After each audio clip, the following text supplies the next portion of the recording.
She was our first daughter, and we named her Rose, like the flower. My folks always encouraged me. Rose, show the petals and hide the thorns. But because of the last 2 years, The thorns are all that show. I've lost my petals. We raised Rose and her little sister Lily in a nice, comfortable neighborhood. We were a pretty typical family. My parents were awesome, always there to support me and Lily. I went to a private school, was in cheer and choir and dance. About 2 years ago, Rose and her best friend Madison, they were hanging out on a Saturday afternoon at Fashion Square Mall. When this guy, he called himself Gary, approached us in the food court. He was cute, funny, and super nice. I was scheduled to pick him up after they had seen a movie. Gary said that he was a talent scout for an LA casting agency and that they were looking for young, attractive girls for a new Disney show. Madison and I were a little skeptical at first, but he showed us this website on his iPad and it looked totally legit. Rose loved to perform, and like a lot of her friends, she had dreams of being on stage or in the movies. A Disney show. Gary made it sound so exciting. He was charming, and honestly, it was really flattering that he took notice in us. She had this infectious personality. She adored her little sister, and she just loved life. He asked if we wanted to do a screen test for the casting director. Apparently, it was at some local studio, like just down the street. And even though she was 15, we totally trusted her to make wise decisions. So we decided to go. I mean, there were 2 of us, so we felt safe. When we got in the car with Gary, my dad texted me. I wanted to know what time to pick them up, and she replied, "In like 2 hours, Dad." Then he texted, "Okay, be safe."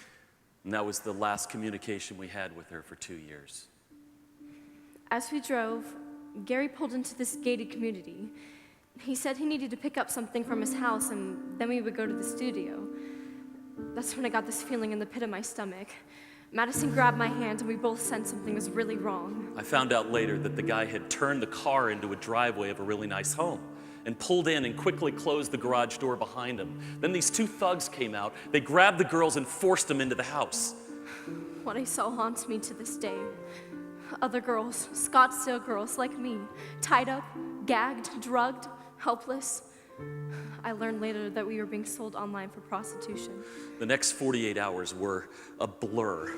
Frantic meetings with the police, dealing with media coverage, trying to mobilize our friends to help search for her. Gary was our pimp.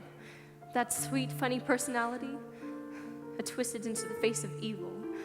He forced us to take pills, beat us, and threatened us if we didn't do what he said.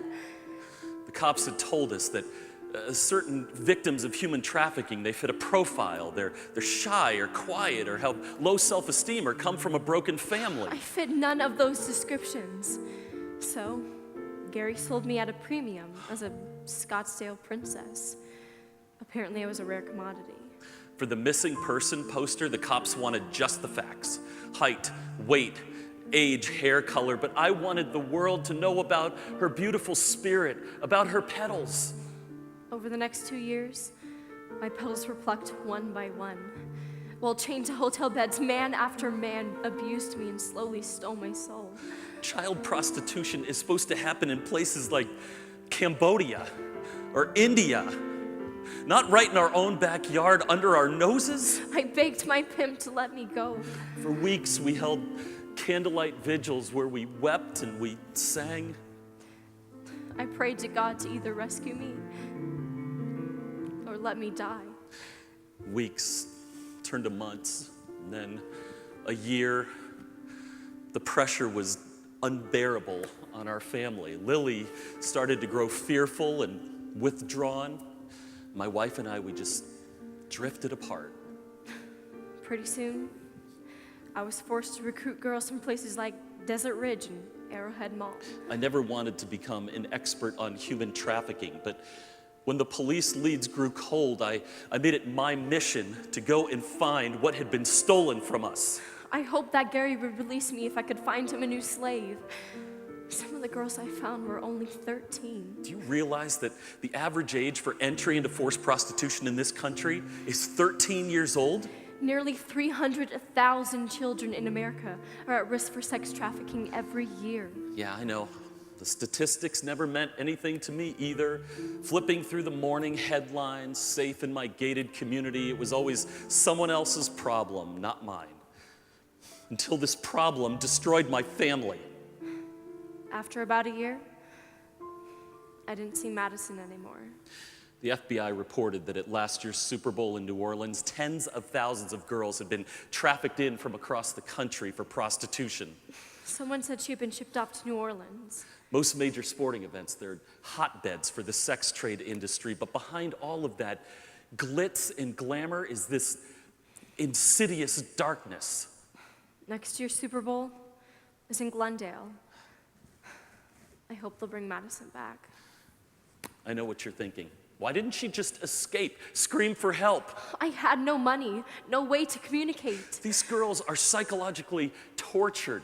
They're pimps, they hold them hostage and brainwash them with beatings and threats. Gary said that if I didn't do what he said, that he would kidnap my little sister. Lily is only 10. You ever seen the movie Taken?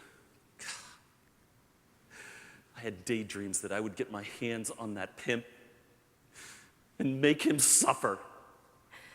One time, he said if I met my quota, that I could see my family again. That's what kept me going, this dim hope that I might get home. About 2 months ago, the FBI broke up a prostitution ring here in the valley. 2 girls were rescued. I held my breath. Most victims never make it out. But I was one of them. My Rose was a survivor. But my thorns are all that I have left. She couldn't come home right away. She needed to find a safe place to start to heal. So she's been at the rescue project for the last 6 weeks. I wanted to return to high school, but I was too ashamed. I was hoping to go back to a normal life, but I suffer from PTSD and panic attacks. Every day is this internal struggle for her to break the mindset of being a victim, to learn how to become an overcomer. Will I ever forgive Gary? Will I ever forgive Gary?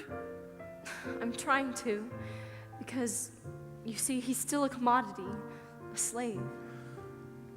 Her courage it's become an inspiration. Today, my family is coming to visit. We realize that it's going to be a long journey home. We finally have hope that in this safe place, I can regrow my petals.